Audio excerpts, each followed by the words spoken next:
Hi, everyone. For this, we will be talking a little bit about the APA sample file that is provided for you for this class. We're going to go through basically the different parts of a journal article. Usually they're empirical or research articles. Empirical research basically means that, things that have been observable. So that, let's say you do some sort of experiment, this is for a survey, at least you see the results of it, okay?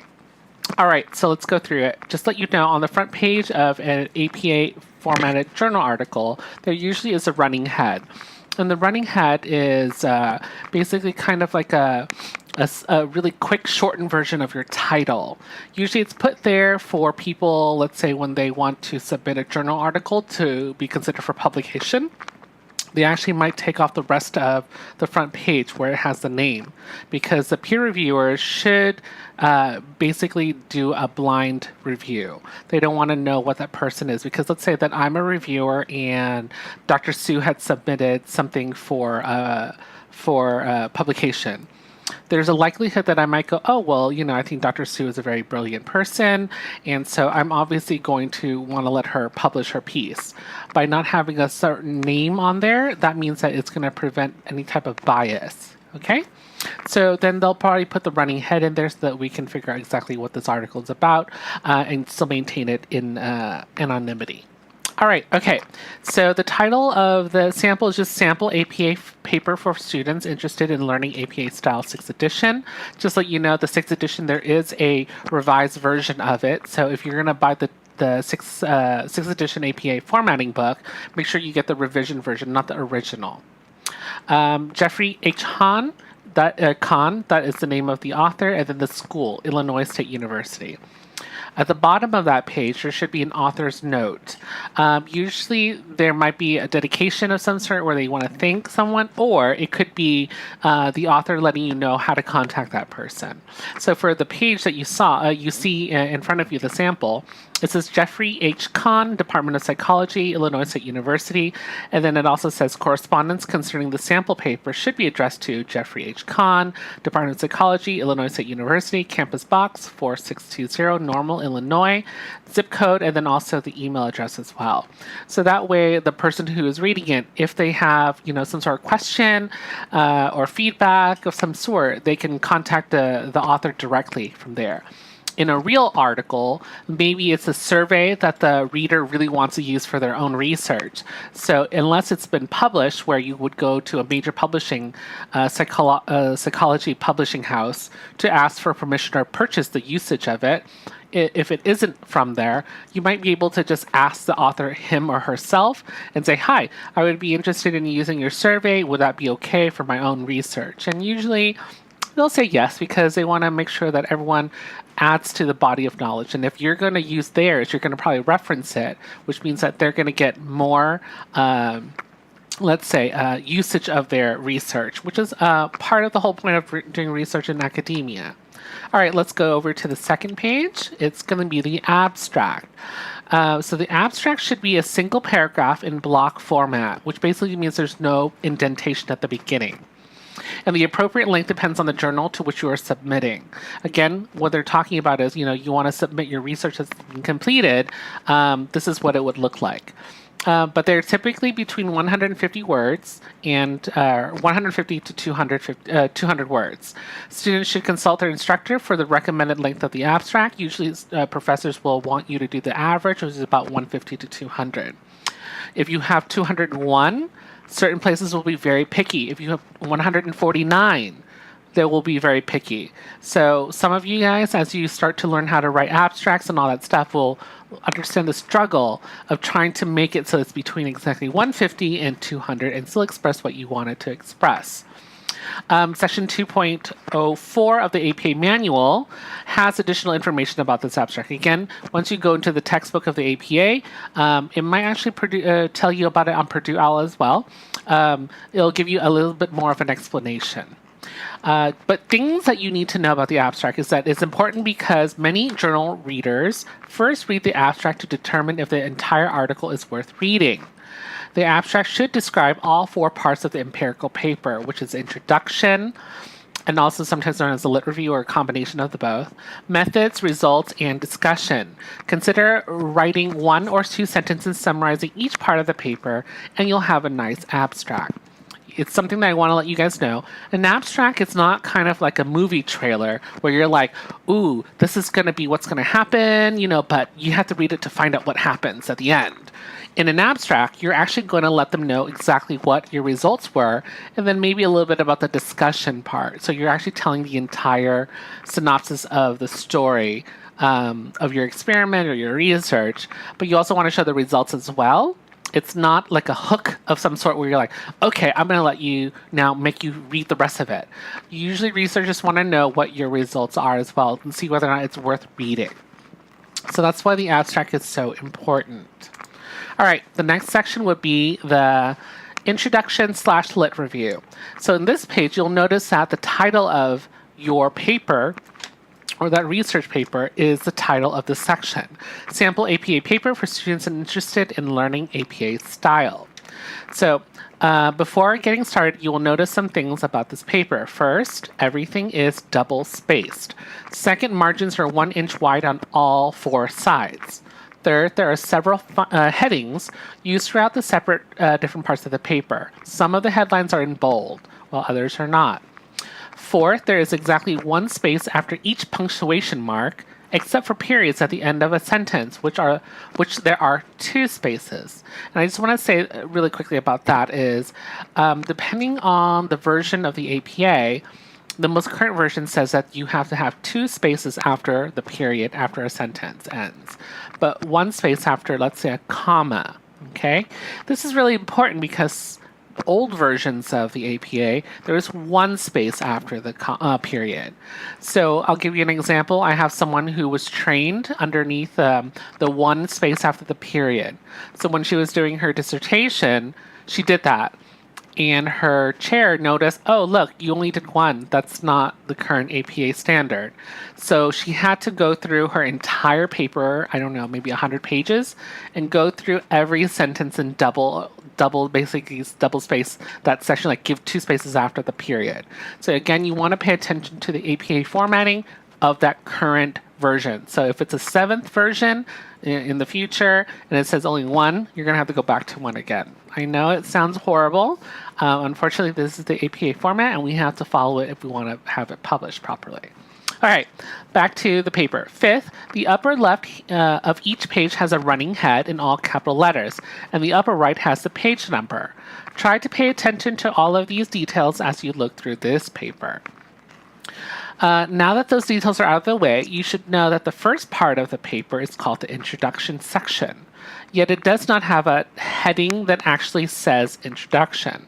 Instead, the title of the paper is typed at the top of the first page. Be sure to center the title, but do not put it in bold. In this section, you would want to start, or you would often start with a topic paragraph that introduces a problem under study.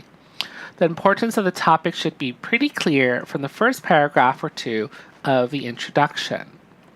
The APA manual will give you some ideas about how to write this. The bulk of the introduction section is background literature on the topic. Like I said before, like a lit review. Here, a literature review is often very helpful to provide a theoretical or empirical basis for the research.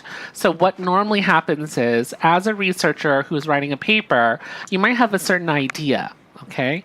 And then with that, you need to back it up with evidence.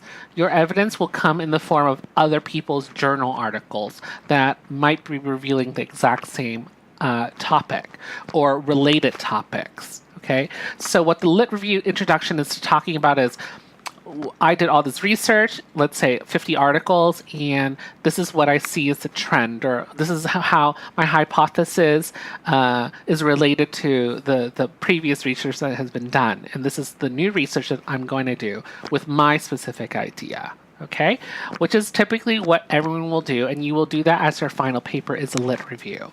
You're going to collect a bunch of journal articles, you're going to read them, and then help formulate, that will help you provide, let's say, backup, concrete evidence of what your ideas are thinking about, what historically has happened, and how yours might be a little bit different, or how it might improve, okay? All right, to try to provide the reader with enough information on the topic to be able to conclude that the research is important and that the hypotheses are reasonable. Any prior work on the topic would be useful to include here, although prior work that is mostly or most directly related to the hypothesis would be of greatest value. Again, we're going to talk about a specific idea that you have, and then you're going to support it with previous research that has been done. Okay, let's go to the next page. Remember to cite your sources often in the introduction and throughout the manuscript. A lot of the lit review will be heavily cited. Or citated, is that a word? Cited, I'm sorry, cited. Articles and books are cited the same way in the text, yet they appear different in the references page. For example, an article by Kronbach and Meal, parentheses 1955, parentheses, and a book by Bandura, parentheses 1986, parentheses, are written with the author's name and the year of the publication in parentheses. That is how they would cite it, okay? However, there's another version of it, which is maybe at the end of your citation, then you might do the whole thing in parentheses. So, however, if you look at the reference page, they look a little different. Remember, the APA style does not use footnotes or anything like that for citations. So again, APA is its own version of formatting, not MLA or Chicago style, which might have footnotes. And the reason why I think that is because with footnotes, you see the little number, and then you have to then go from that number, and you have to look at the bottom of the page. You know, you're distracted from your actual reading. When you cite the way that the APA does it, it allows you to just kind of freely read and continuously, not looking, because the site, the information that you need to know, is already in the paragraph. So it's easier to read. It's not so distracting. We have to stop, look for the number 2, or numbers, footnote number 4, footnote number 5. It also takes up a lot of space as well. Okay, so the two other things about citations are important when a citation is written inside parentheses. So the example will be parentheses Kronbach and Meal, comma, 1955, comma. An ampersand is used between authors' names instead of the word and. An ampersand is that squiggly line symbol that represents and, okay? If you look at your sample paper, you'll see exactly what I'm talking about. Second, when citing an author's work using quotations, be sure to include a page number. For example, Rogers, parentheses 1961, parentheses, once wrote that 2 important elements of helping a relationship are quotation, genuineness, and transparency. Quotation, and then parentheses page 37, parentheses. Okay. Here's something that I really want to talk to you about when it comes to quotations. An early writer, a beginning writer, will quote a lot. Sometimes you'll quote like a whole paragraph. That is not what you're supposed to do as an academic, as someone that you are learning to do critical writing and critical thinking.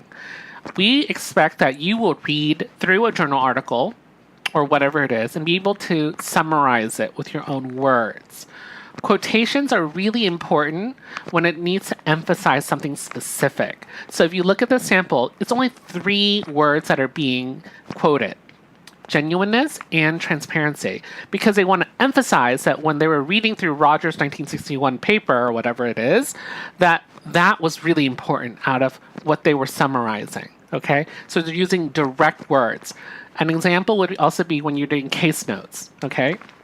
In case notes, you might not want to quote an entire paragraph of some client, okay? The client might be saying, well, today I was feeling this way, and then I was feeling that way, and then, after doing this research, I feel like, or doing some reflection, I feel like, I'm feeling really happy now, okay? What that whole mumbling that sometimes people do when they talk, you don't need to quote that whole thing. You just have to quote, really happy now, okay? And that emphasizes in your document case notes, which is usually a paragraph to 2 paragraphs long, what you really got out of that specific person. What did they directly say? So you understand and you know that that's emphasized. If you quote a whole paragraph, people are going to go, why is this whole thing necessary? Okay, so again, summary, and also knowing when to quote something. Usually you wouldn't quote like just 1 word, but you can. Usually it's a couple of words just so that you can emphasize and put it into the context of the sentence that you are using. All right, let's go back. Okay, notice that the page number is included here unless a direct quote is taken from the source. The page number is not included. When it says direct taken from the source, that's like, let's say that you were quoting a client in the study, or let's say that you were interviewing someone. Obviously, that person doesn't have a page number, right? So you'll just automatically just say you quote from that person directly. All right, the last section of the introduction states the purpose of the research. The purpose can usually be summarized in a few sentences. Hypotheses are also included here at the end of this section. State your hypotheses as predictions. For example, I predicted that ... And trying to avoid using passive tense, which is it was predicted that. You'll notice that there's a difference between that. You don't want to use passive writing styles, okay? You can sometimes, but this is not the place for passive writing. You will notice that hypotheses are written past tense because you are describing a study you have finished. Remember, right now you're reading and you're imagining doing something, but when you're writing it, it's actually after the research has been conducted. All right, let's go over to the next section, which is the method. The method section is the second of 4 main parts of the empirical paper. Be aware that some papers are reviews of literature and therefore would not have a separate method section. Like I said before, there are such things as research or empirical, it's very similar styles. And there's also lit reviews, which is what you're going to be writing.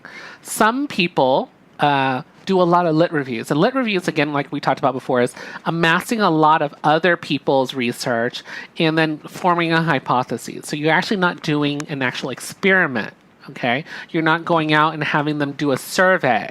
So then there is no method section because, and no result section and so on, because you're still doing theoretical conceptual stuff.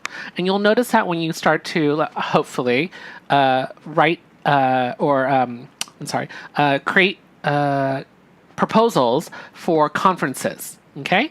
Where they might ask you to submit something and all you have is a lit review. That will be fantastic if you want to start in doing a poster presentation, a poster. Because posters usually kind of introduce a theory and idea. Usually it's from students or beginning professionals who want to talk about ideas that they have in their head.